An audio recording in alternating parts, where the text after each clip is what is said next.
Nintendo. Well, hello everybody. This is Milesluigi. And Evil Pop-Tart. Welcome you back to Let's Play Mario & Luigi, Bowser's Inside Story. Last time we made it through Bubble Lake, and we actually just made it up to a save point, a retry clock. Something is coming up ahead. Now, when you introduce yourself, you have to wait for me, because I'm there too. Remember that. Don't forget, everybody, Evil Pop-Tart is here as well. Yes, I have to be entertaining, and I have to let you know I'm still here, because, I hate to miss this, considering, Bowser is going to smash everything and kick some ass here pretty soon. Oh, yeah. There is a giant switch here, and unfortunately there's nothing we can do with the giant switch, but there is this gigantic propeller here, and how convenient that there are some flowers sitting right next to the gigantic propeller. To make him sneeze, because, the flowers just, made him just blow a big thing of air. Yes, sir. So because we've basically seen this minigame twice already, I've actually sped it up for this third time because it's the same thing. It's a little bit harder. Thank you. Because, it's a little bit harder, as you'll see, as when we get to the second phase, we have to hit a whole bunch of these things, and we still only have 3 hearts. I'll actually admit this is take 2 on this recording, because take 1 I actually failed this minigame, lost all 3 hearts, had to start the minigame again, and I was like, no. I'll just start the recording over again at that point. But as you can see, you have to hit a lot of these things and dodge a whole bunch of things. Otherwise, it's nothing different. Bowser very easily gets distracted by flowers, but thankfully they are there because we can actually start this propeller thing on top of this thing here. We'll be able to find out what it is. How do you get distracted by flowers? Seriously. Well, what the hell is that? That's a gigantic tower. No, that's a freaking robot. Ain't no tower. This sort of thing may have happened before, Bowser. He's a little slow. We got crushed again. Figures. Thankfully, that gives us an opportunity to, of course, get back into the rump command and go on this channel again to save I like how Bowser everything again. is red when, he's, like, squished or something. Like, hello, Bowser, hello, Earth to Bowser. Well, where's Bowser? But, his body is technically crushed into, like, a fine powder. So, how are we alive? And why aren't we, oozing blood and turtle shell guts everywhere? Just saying. Then why are we boarding this channel of adrenaline to bring him back? Well, I know the answer to that, but why is this here and not crushed is the question. No, I didn't bring it up last time, but that's just because, logic, and it's a Mario game. So, yeah, logic is very, non-existent here. So I just didn't bother bringing it up. But this time I can. We're squished a second time? What the hell? We're squished. Would you like to play a space shooter with your breakfast as well? Yeah, we're squished. It should be game over. Would you like to try again? Retry clock? Yeah, there you go. Get out of the way of the giant robot? Slow down time, something like that. It becomes a QTE event. Well, yeah, because, it's happening again. Quick time event! And then there you go. I hate quick time events, by the way. Screw quick time events. Yeah, no joke about that. In retrospect, maybe I should have fast-forwarded this because it's basically the same minigame again. But Bowser's moving again now that we've done all that.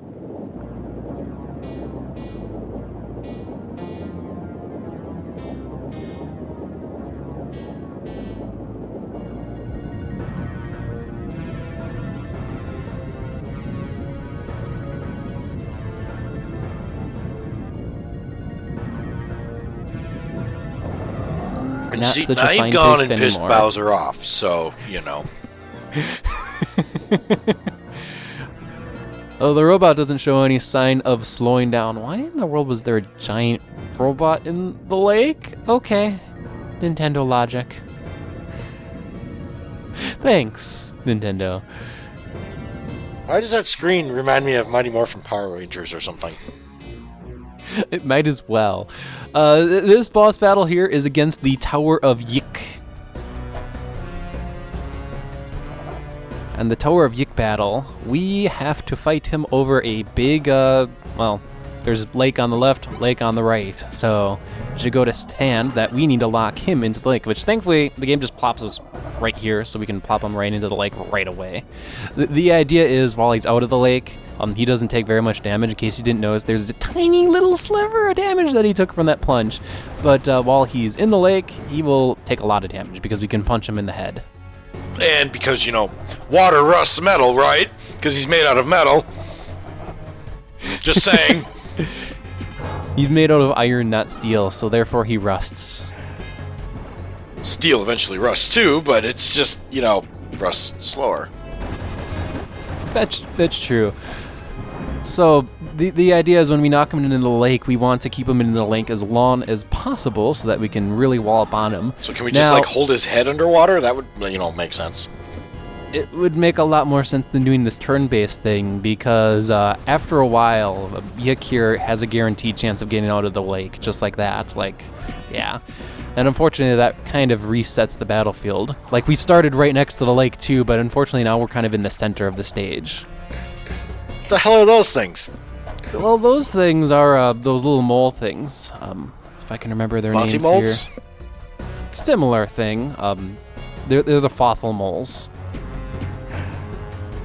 Gosh darn, I don't have it in my notes, so I forgot their names all. Moffle moles. I remember it. Yay, moffle moles.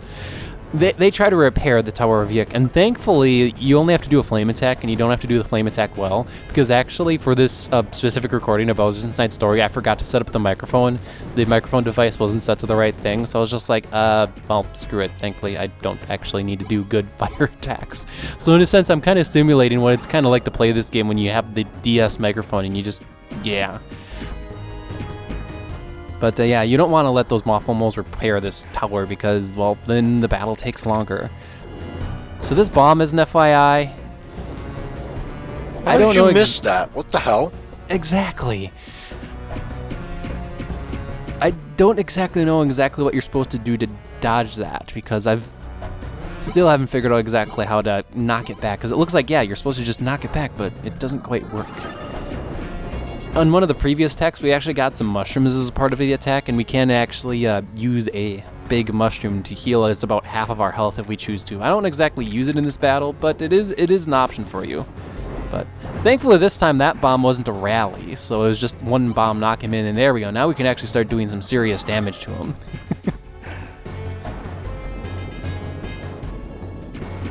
So if you were going to design like a giant Tower of Doom to theoretically battle a giant Bowser or Mighty Morphin Power Rangers or whatever, would you put a face of a clown on it? Because whoever did put a face of a clown on this tower. It's not exactly very threatening, unless you consider clowns really, really scary. I don't know if that is a clown. That doesn't really look like a clown. How is that a clown? You don't think that looks like a clown? Maybe I'm just seeing things. No. What would you describe that as, then, Evil Pop Tart? I don't know. It looked like a soldier of some sort. It looks like it's trying to mimic a soldier, of course. Soldier, okay. That's actually not a bad guess, all things considered. To me, it kind of looks like a clown, but once again, I might be seeing things. But his health is actually so low here. First things first, I am not going to let those Moffle Moles do anything to him, as I once again fail a mic attack because my microphone isn't set up right. He's actually so low on health that I could theoretically win this battle with a couple of punches here. Though, once again, we've got another one of these stupid bomb attacks, and look, it comes back. I still do it too somehow soon. Miss him. You do it too soon, that's what it was. So with the way the field actually reset, Bowser got knocked into the lake, which if this happens, you just take a lot of damage, and there's nothing you can do about it. He just stands there? Really? Mm-hmm. He tries to pile drive you into the lake, but I'm not having any of that.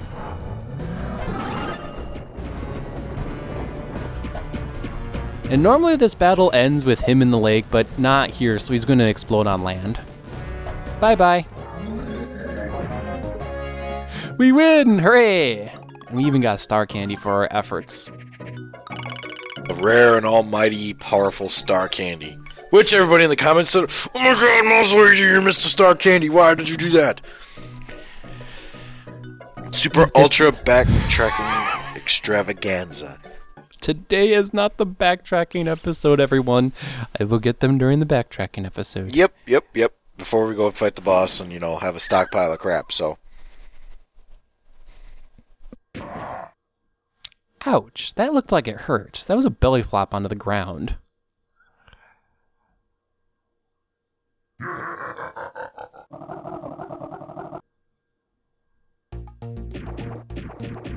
There we go. So the tower that we just defeated up basically has grounded itself and actually is our next kind of sort of dungeon. You'll see what I mean when I say kind of sort of dungeon. Let's go ahead and save first. Tower of Yikk. Mm-hmm. What are we gonna find? Yik and Yak in here? Ha ha ha ha ha ha ha ha! Yeah, guess what, Nintendo? It's probably gonna happen. Oh god. See, see, it's so freaking predictable. I know that's what it is. There we go. Let's first talk to Mansoor Block to see if he has any new gear on sale. All right, let's take a look at the gear. He has no new gear, unfortunately. Well, fun. Like, yeah. It actually took me a bit to realize, oh, wait, no, he has no gear.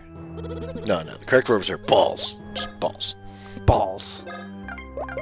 He does have some new items, including the TNT drumsticks and some new syrup jars. I like how Bowser's upgraded like drumsticks are called TNT drumsticks.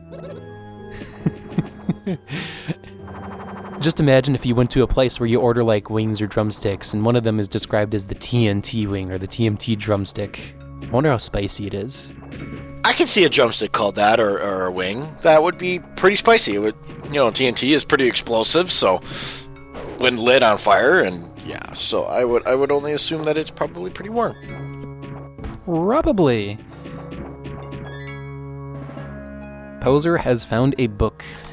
I've yet to, me and Milesluigi go out to eat at a place called Buffalo Wild Wings, and I call it B-dubs, but that's because that's what they call it. But anyway, so they've got this like really, really super hot sauce. It's called their blazing sauce. It's their hottest sauce, and I guess you get an award or something if you can eat it. Oh wow! And I haven't had the gonads to try it yet, but I've had up to what if I had up to? Do you know hot? I've had up to hot. So I had this hot one time, and we were out there, and they brought it down, and Miles is like, dear God, I can smell that all the way from over here. Because as soon as he put it down, he was like, that is making my eyes water. And I'm like, and it's in my belly. So I ate it. Oh yeah. But I was drinking beer at the same time, so it was all good. It was actually kind of fun. It was the apple beer. It was that apple. Ooh. Remember, it was Applejack? that red. No, it was that Red's apple cider. Red's apple. I forgot, but it was a hard cider nut, right? Yeah, it was an apple hard cider. Okay. I wanted to try it, so I tried it, and then I ended up drinking like 3 or 4 of them because it was so freaking hot. I was like, oh yeah.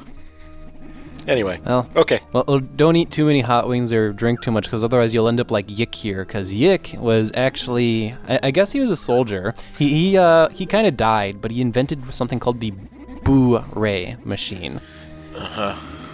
Which nice subtlety, Nintendo, on making fun of Blu-ray. Remember that this game came out around 2009, and Blu-ray was kind of a new technology. So then to call this machine the Boo-ray machine, excellent pun. Yeah. We already know what this does. Guess what? It turns you into a ghost! Not quite. Oh, it's like a spotlight from my gut. Exactly. Well, for gameplay sense, the Boo-ray machine unlocks a new area for us to explore inside of Bowser's body. So it's an X-ray machine. Yeah. You see, Yik was trying to solve the mystery of the Boos and try to figure out exactly what they're all about, so he made a machine that he was never really able to test because unfortunately he reached his end. And what does it do? It basically is an X-ray machine, but gameplay sense, it's going to cause these little blue things to disappear so that we can finally enter into our new area. I was fearing the worst. I figured it was going to make him turn into Boos, and Boos live inside the body. I'm like, oh, hell, here we go. So I'm glad they didn't do that. Bowser, yeah, he's got all the Boo platforms inside of him, as you saw there, but as for actual Boos themselves, not so much. Let's go ahead and save. What essentially the X-ray machine does for us in this area is that while it's on, some platforms will appear. However, at the same time, while it's off, some platforms will appear. Right now it's on. You can see it's kind of shimmering. Some platforms are right in front of us right now, actually. First, I want to just double check here Mario and Luigi's gear to make sure they're okay. And also, I'm fighting normal enemies, so I'm going to get the mushroom badge back on for healing. There we go. Yeah, now we can jump on those platforms there, but we have to also get rid of the Boo Ray Machine's effects to be able to climb other platforms. New enemy. Boy, these enemies, they certainly look like something pretty familiar, don't they? If you've ever taken a psychology class and it had to do anything with the brain, looks kind of like a synapse. Well, what do you think Nintendo or Alpha Dream decided to name the enemy? I'm just gonna wait for you to say it, so. It's called a naps. Just a naps.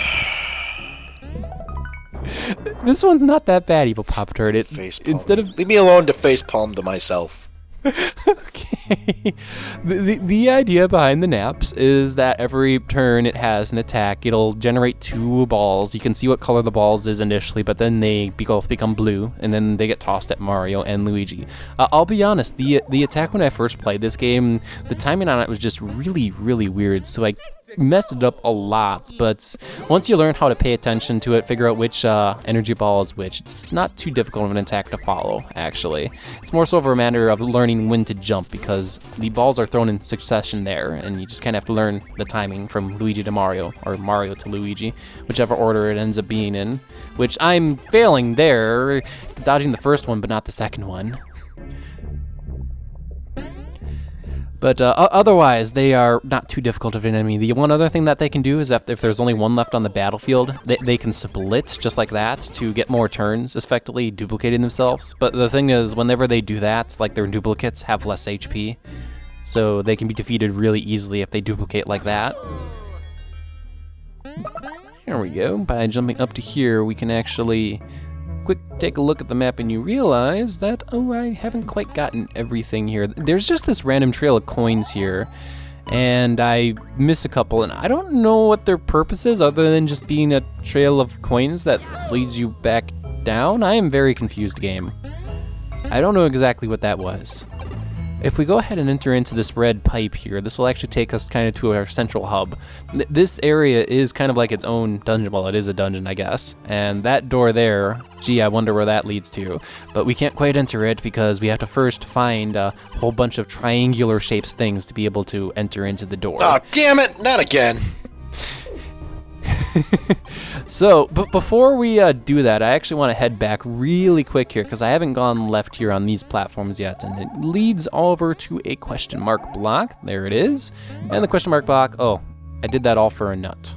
Yay! A super nut, not just a nut. It's a super That's nut. right.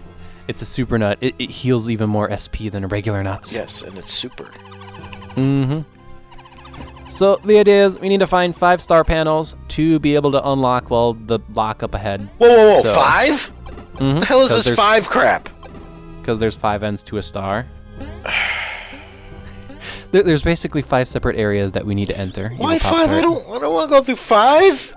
Come on, why not make it 3? 3's long enough. 5? Ugh. At least you get to experience 5 different gimmicks. This area's gimmick is that Gimmicks, blue yeah, platforms. 5 different gimmicks. 5 gimmicks that I really shouldn't have to experience. Oh, fun. This one, as you can see, the blue platforms, we can make them solid and not solid by using the Boo Ray machine.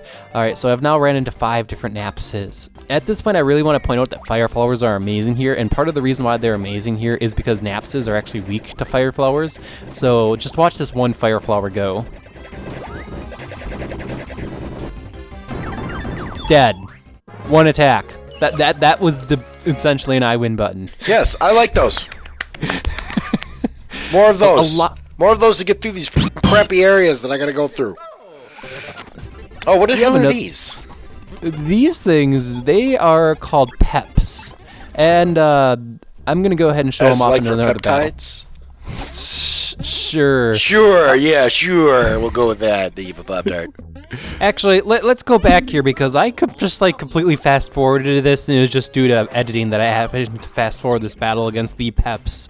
So even though I'll explain it in the next part, here's what you need to know about Peps. There's 3 forms to them. You have the defensive form, which that Pep currently is in. You have the offensive form where he has arms, and you have to hammer him back at the right time. If you don't hammer him back at the right time, you take a lot of damage. And then last but not least, you have the speed form, which just rushes right at you. And when you're not expecting it, like I really was not expecting that speed form here, he can really wallop onto you and just cause a massive amount of damage. But thankfully, like the attack form, if you're decent at your timing, you're good to go. And the defense form literally just kind of sits there. The most it can do is the Peps are able to boost the stats of one of their partners. And this goes into battles where they're only enemies in battles, and say they can boost the stats of one of the other enemies. They can boost the stats of one of the other enemies, and if a defensive Pep boosts the defense of another enemy, that can be pretty annoying. Anyway, see you next time.